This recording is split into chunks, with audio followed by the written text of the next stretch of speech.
I had just signed the last check when they showed up at my door. The ink on the mortgage release wasn't even dry. My house, finally mine.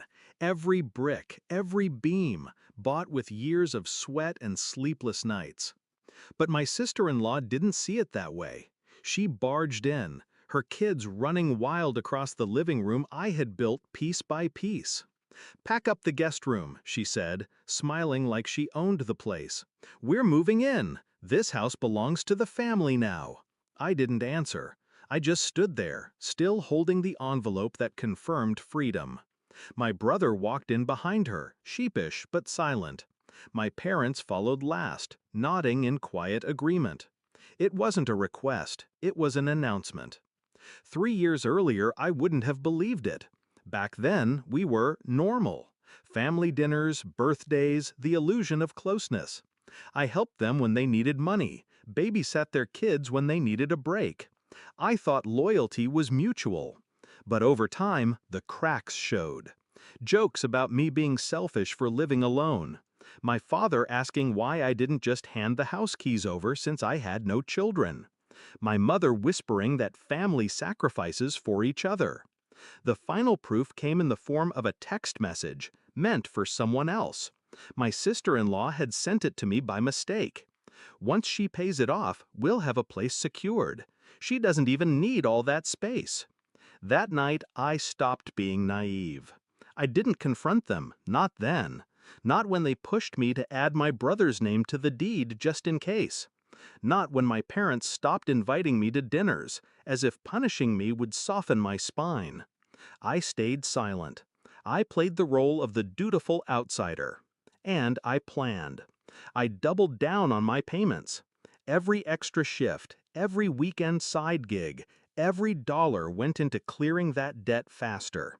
I wanted it done. I needed it done. Because the day the bank's claim ended, my real leverage began. And here it was. The day. They stood in my living room, claiming it as theirs. My sister-in-law already scrolling on her phone, probably telling friends she'd secured the house. I looked at her, then at my brother, then at my parents. I felt nothing. No rage, no heartbreak, just a sharp, steady calm. "You're right," I said finally, my voice low, deliberate. They all froze. "You're right. Family property, right? A roof for everyone. No child left without a home." I agree. Relief washed over their faces. My mother almost smiled. My sister-in-law smirked like victory tasted sweet. And then I slid the envelope across the table. "This," I said, "is the mortgage release. The deed has been transferred." Her eyes lit up. Until I added the words that shattered her. "Not to my brother. Not to any of you.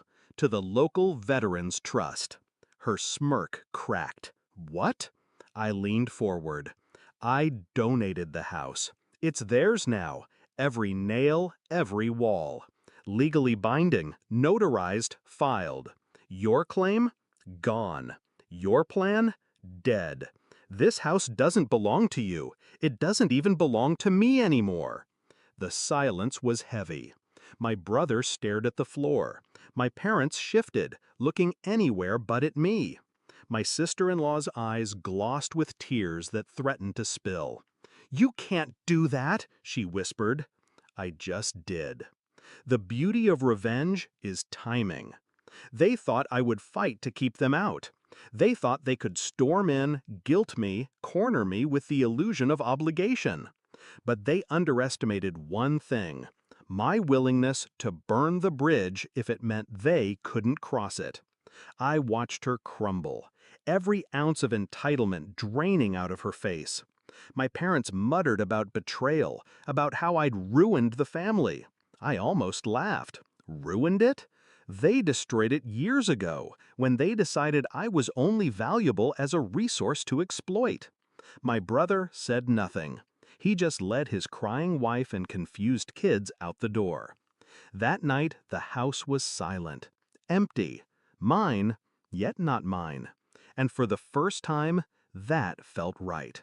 I hadn't fought for four walls. I'd fought for the principle that no one, not even blood, had the right to strip me bare. I poured myself a drink, stood by the window, and let the quiet settle. They thought they'd broken me, that I'd either cave or cling. Instead, I cut the rope myself. And when it snapped, they were the ones who fell. Do I regret it? Not for a second. They wanted a house. I gave them a lesson. And sometimes, that's the better inheritance.